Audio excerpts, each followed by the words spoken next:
Nos complace muchísimo retomar, como solemos hacerlo, la primera gran noticia con la que abrimos, que hoy se ubica en Bolivia.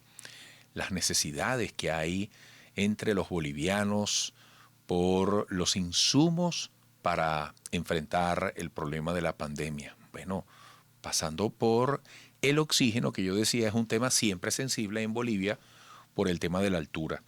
Vía Zoom, desde La Paz, tenemos a Miroslava Fernández, periodista boliviana freelance. Miroslava, gracias por permitirnos este contacto. Bienvenida desde Caracas en esta transmisión televisiva que llega a todos los Estados Unidos, a Latinoamérica, incluyendo el Caribe. Bienvenida. Muchísimas gracias, muy buenos días a todos ustedes. Bueno, la situación en Bolivia es precisamente la razón por la cual nos han contactado, es preocupante. El Ministerio de Salud ha reportado por segundo día consecutivo el pico más alto, podríamos decir, de lo que implican los casos nuevos de COVID-19. Hablamos de 3.310 casos y 93 decesos. Esto lo digo porque un día anterior a este fue de 3.439 personas contagiadas. Es un récord sin duda para nuestro país que se comparan las cifras con las de la segunda ola. Esta es la situación entonces en Bolivia en la cual no solamente hablamos de cifras en cuanto a contagiados, sino también del hecho de que muchos hospitales no tienen oxígeno.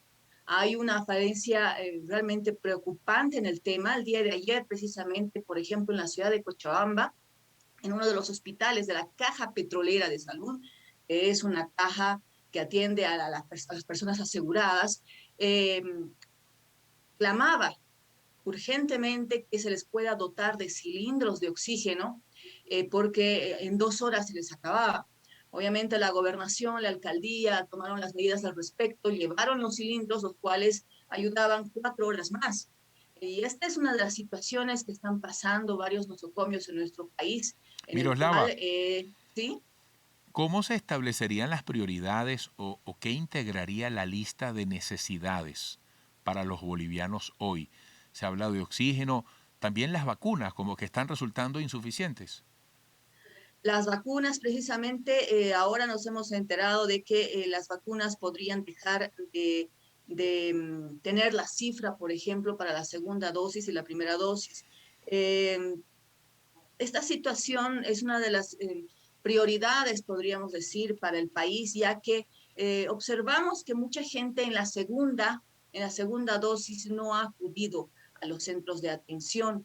Eh, puede ser diferentes circunstancias, ¿no? Una de ellas incluso puede ser que evitan poder contagiarse, ya que la vacuna no es una seguridad de que uno no llegue a tener el COVID, o puede ser también una situación en la cual ellos prefieren esperar un poco más. Sin embargo, ya lo han dicho los colegios médicos y muchas instituciones de que esta situación rompe un poco la cadena de frío que requieren las vacunas para ser tratadas y la situación puede realmente volverse mucho más preocupante. Ayer, en una reunión de instituciones en Cochabamba, que es una de las ciudades que ha entrado en una especie de cuarentena hasta este domingo, desde la jornada de hoy a las 2 de la tarde, eh, hablaba perfectamente en el sentido de que era necesario no solamente 3 días, sino incluso 7 a 14 días de una cuarentena rígida. Sin embargo, hay que recordar que esta situación va en desmedro de aquellos sectores que viven del día a día, los sectores informales, que son los que más abundan en nuestro país, que de alguna forma necesitan estos ingresos que el año pasado ya se vieron mermados, que estaban tratando de levantarse hasta el final del 2020 y bueno, el 2021 ingresamos nuevamente a una situación, podríamos decir algo caótica en ese sentido, porque el tema económico es un tema lacerante, es un tema preocupante, tanto para el gobierno como para todos los bolivianos. Oye, qué interesante lo que estás describiendo. ¿Cómo todo este aspecto sanitario se puede estar reflejando en la parte económica de Bolivia, en la necesidad de recuperación que tienen todos los países en cuanto a su productividad? Bueno, el reflejo es constante. Hay personas que han perdido su trabajo, las tasas de desempleo han crecido en nuestro país. Esta situación ha llevado incluso a algunas personas a tener que recurrir al trabajo informal, es decir, vender empanadas, vender gelatinas, vender varias cosas en las calles. Y esto ha hecho que de alguna forma decidan, no en una forma suicida, pero sí de alguna forma decidan enfrentar al coronavirus en las calles porque el hambre apremia. Las altas tasas también de delincuencia acompañan esto. Tenemos varios casos registrados de robos, de atracos, se han dado incluso en domicilios, no en mucha cantidad, pero sí que llaman la atención porque antes no se percibía este tipo de hechos. Y bueno, Bolivia, el gobierno actual del movimiento al socialismo, ha decidido no entrar en cuarentena, se ha dado esta responsabilidad a las gobernaciones y a las alcaldías, ya que ellos consideran que cumplen con las vacunas, se cumple con todo lo necesario a nivel de lo que significa el trabajo del Ministerio de Salud, pero el tema económico no puede parar. El tema económico tiene que seguir porque hay mucha gente que lo ha solicitado, como por ejemplo transportistas, comerciantes, algunas industrias, manufacturas. Entonces, hablamos de un tema que empuja a otro, ¿no? Es un tema que de alguna u otra forma se ve afectado, pero tenemos también la plena conciencia de que no podemos seguir encerrados. El encierro está ocasionando un gran perjuicio, podríamos decir, a todo lo que significa la economía nacional.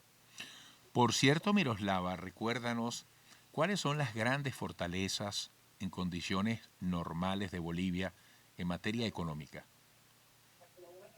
Una de las fortalezas principales dentro de nuestra economía, después recordemos que hace más de 20 años atrás teníamos el 21060, que era la libre oferta y demanda, y posteriormente con el movimiento socialismo se hizo un cambio de todo el sistema económico. Ahora tenemos, por ejemplo, la bolivianización, tenemos todo lo que significa el apoyo a los productores, la nacionalización, y esto de alguna forma nos ha mantenido en una especie de burbuja dentro de Sudamérica para poder hablar de una economía relativamente estable. Uno de los artífices precisamente fue el actual presidente de nuestro país, Luis Arce, quien en ese entonces era el ministro de Economía. Sin embargo, la situación es totalmente diferente a la cual habríamos percibido hace unos 10 años atrás. Hablamos de una situación mundial en la cual la mayoría de los países están enfrentando esta enfermedad y el encierro, el parar las industrias, el parar el movimiento económico está afectando. Entonces, las medidas que se están tratando de tomar tratan de ser las adecuadas, no son las mejores, pero de alguna forma están manteniendo cierto equilibrio en nuestro país para poder hablar de que por el momento hay una tasa de desempleo, hay muy poco movimiento económico, pero no está tan mal, podríamos decir, nuestro país, ¿no? Bueno, Miroslava, desde Venezuela les deseamos lo mejor a los hermanos bolivianos. Gracias por estos minutos. Nos encanta conocerte y queremos seguir contando contigo, así como nos ponemos a la orden desde acá. Un fuerte abrazo.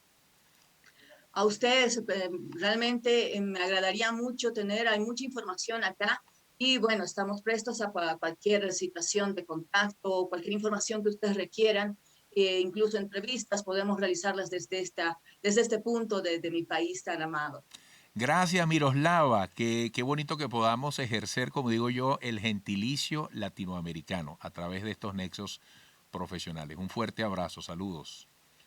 Fuerte abrazo. Bye. Miroslava Fernández, periodista boliviana freelance, ofreciéndonos esta interesante mirada sobre la situación sanitaria y económica de Bolivia. Volveremos.